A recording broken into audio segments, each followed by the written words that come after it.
Olá, queridos alunos. Estamos aí na nossa segunda aula do projeto relacionado à minha dissertação de mestrado. Então, estamos aí com o tema agora gráficos na termoquímica. Então, vamos lá discutir sobre o assunto em si. Bom, então o tema seria esse, né? Gráficos termoquímicos e cinética química. Lembrando que a cinética química estuda a parte da velocidade das reações químicas. E alguns fatores que alteram a velocidade das reações químicas são a presença de um catalisador,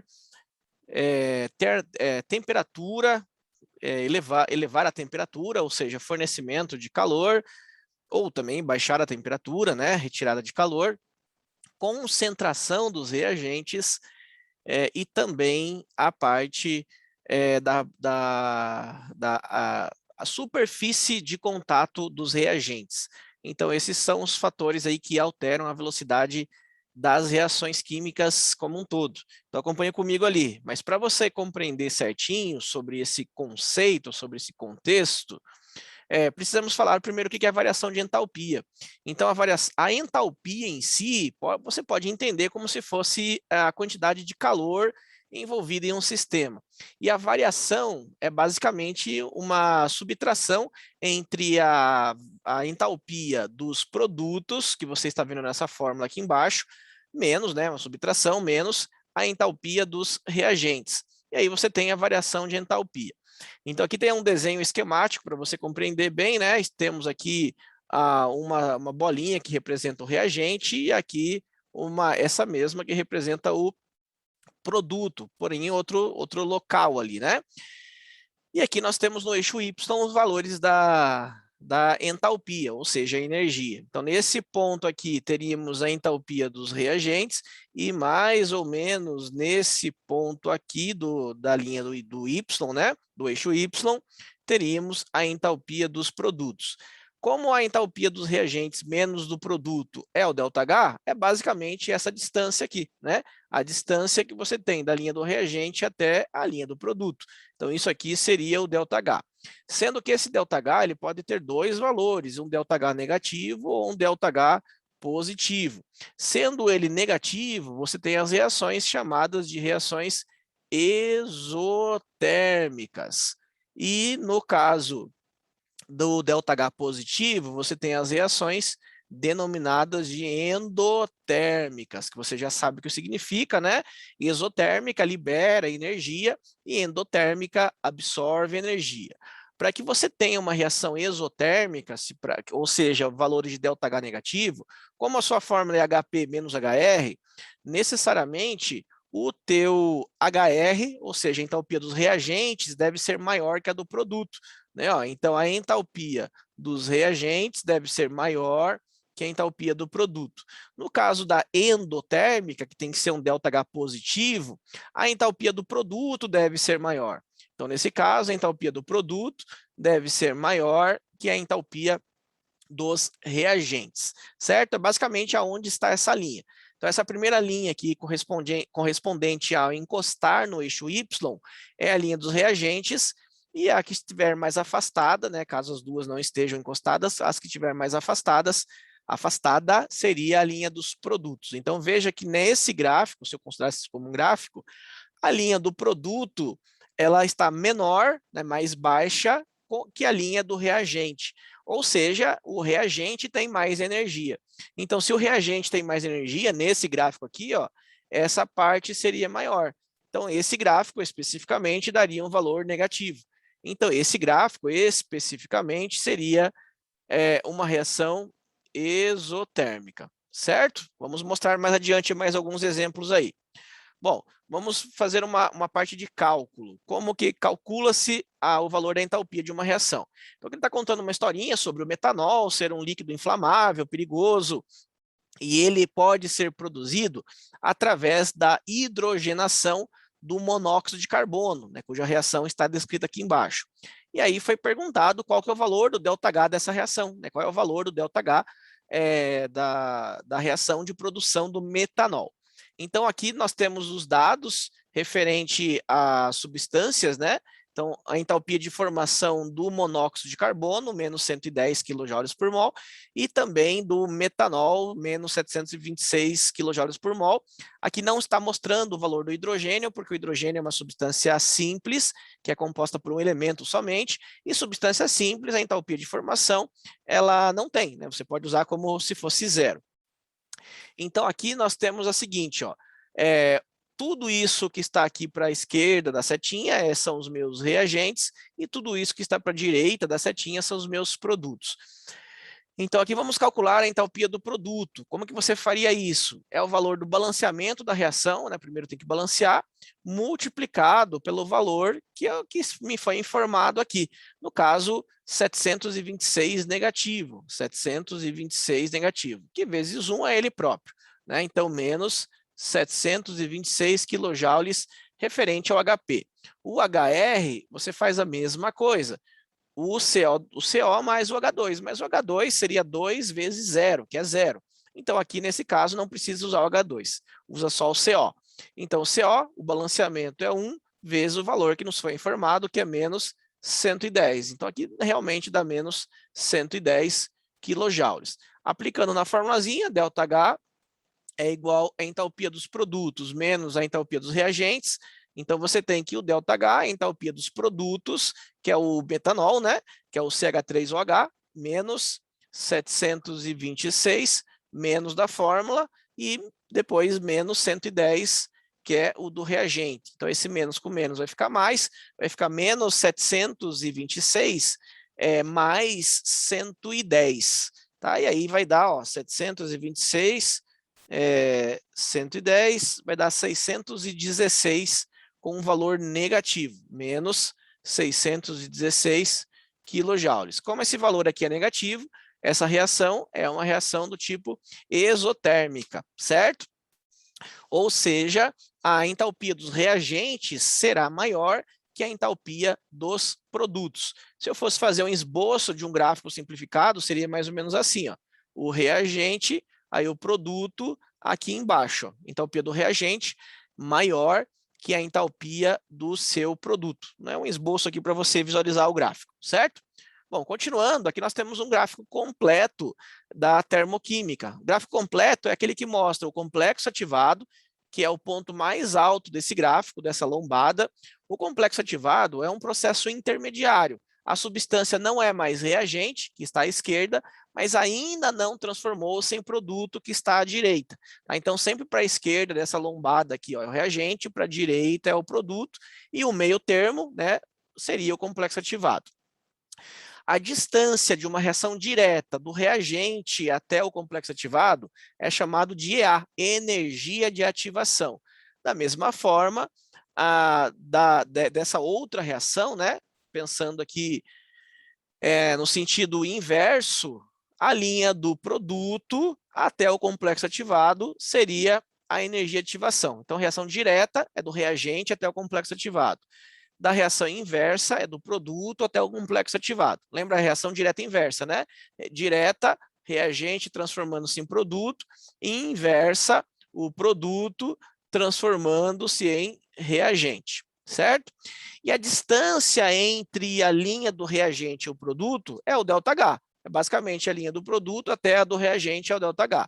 Da mesma forma aqui, ó, linha do reagente até o produto, aqui você teria o ΔH, certo? Essa energia de ativação, ela é uma informação importante, que ela que mostra quando uma reação é mais rápida ou mais lenta. Quanto maior for a energia de ativação, mais lenta é a reação. Quanto menor for a energia de ativação, mais rápida seria esta reação química, certo? E quais são os fatores que alteram essa velocidade? Já citei para vocês no começo. Pensando nos gráficos ainda, temos o gráfico simplificado, que não aparece aquela montanha, mas aparece a linha dos reagentes, que é essa que está encostada aqui no eixo Y, e a linha do produto, que é essa que está mais afastada ao eixo Y, mesma forma. Essa aqui de baixo, ó, é o reagente que está encostada no Y, e a mais afastada seria o produto. Se ambas estiverem uma sobre a outra, as duas estiverem encostadas no eixo Y, você vai pela setinha. Essa seta está apontando para baixo, está apontando para essa linha. Então, a setinha, ela aponta sempre para os produtos. Veja aqui, ó, essa setinha está apontada para cima, ou seja, para cima, para onde ela está apontada, seriam os produtos, caso essas duas linhas estivessem uma sobre a outra, certo? E o ΔH é basicamente a distância entre a linha do reagente e o produto. Linha do reagente até o produto, você tem o valor do ΔH. Aqui não mostra a energia de ativação e também não mostra o complexo ativado. Mostra somente os valores do ΔH, variação da entalpia. Ainda nessa ideia, aqui temos um gráfico simplificado que mostra a reação química do octano. Então, essa substância aqui é o octano. Aqui nessa outra aqui, ó, temos o isooctano, que são hidrocarbonetos presentes na gasolina. E se for feita uma reação de combustão completa do octano, eu produzo o gás carbônico e água. E aí essa linha aqui, ó, estaria representando a quantidade de energia envolvida nessa reação. Tá? Então, do octano até o isoctano, eu tenho a quantidade de energia envolvida menos 5.116 kJ. Tem que ser negativa, porque toda reação de combustão deve ser uma reação exotérmica. Então, ΔH sempre é negativo. E se eu quisesse transformar a reação do isooctano em octano? Então, do isooctano em octano, é essa linha aqui, ó, que representa o ΔH, certo? E aí eu teria o ΔH menos 5.099. Só a nível de contextualização, o octano é presente nas gasolinas de pior qualidade e o isoctano, que tem a ver com a octanagem da gasolina, basicamente as gasolinas com maior qualidade. E se eu quisesse transformar o octano no isoctano, né, não quero fazer a combustão, o que eu faria? Basicamente a distância da linha do octano até a linha do isoctano, essa distância aqui. Ou seja, seria a distância toda, 5.116, menos essa parte de baixo aqui, que é o 5.099. Então, aqui daria menos 17 quilojoules, né? Que 5.099 mais o 17 tem que ser no total, né? Que aí seria tudo os 5.116. Certo, pessoal? Então, só para um exemplo aí para você analisar esses gráficos aí. Em relação aos fatores que alteram a velocidade da reação, nós temos os catalisadores, igual eu citei para vocês. O que são catalisadores? Os catalisadores, eles aumentam a velocidade da reação sem estar sendo consumido por ela. Então, na prática, ele não reage, ele vai fazer parte do processo, mas ele entra e sai da mesma forma, ele não reage diretamente no processo da reação, tá? O seu papel é fornecer uma rota mais rápida, uma rota alternativa para que a reação ocorra, uma rota mais fácil para a reação ser feita. E com isso, se é mais fácil, a reação se torna mais rápida. Então, o catalisador ele pode ser de duas formas. Catalisadores naturais seriam as enzimas, por exemplo, presentes no seu organismo, ou os artificiais, que seriam produtos químicos. Então, aqui eu vou dar um exemplo para vocês sobre um catalisador químico, que acontece no carro. Então, dentro do motor do carro, né, tem o combustível, principalmente os combustíveis fósseis, eles estão tendo o processo de combustão e gerando gases tóxicos. E se isso não reagisse de alguma forma em alguma parte do carro, esses gases tóxicos iriam para a atmosfera. Só que tem que agir rápido, porque se fosse muito lento, a reação de transformar gases tóxicos em não tóxicos, não ia dar tempo de fazer com que houvesse essa modificação. Então, ia sair gases tóxicos, ia demorar muito para reagir e sairia gases tóxicos do carro, né? Então, entre o motor do carro e o escapamento, existe uma peça que você está vendo aqui, ó, que é basicamente uma peça que apresenta a presença do catalisador. Essa peça ela é coberta por óxido de alumínio e ela tem nessas peças como se fossem umas colmeias aqui, ó, e essas colmeias existem em cada uma delas ou o paládio, ou o ródio, ou a platina, ou o molibdênio, que são os catalisadores. Então, eles aceleram a reação química dos gases tóxicos para a produção dos gases não tóxicos. Então, são liberados do escapamento esses gases não tóxicos, tá? Devido a esse processo acelerado da reação química. Se não fosse isso, sairia muitos gases bem complicados aí para a nossa saúde, diretamente falando, da combustão dos combustíveis, principalmente dos combustíveis fósseis. Em relação ao catalisador, o que ele faz, né?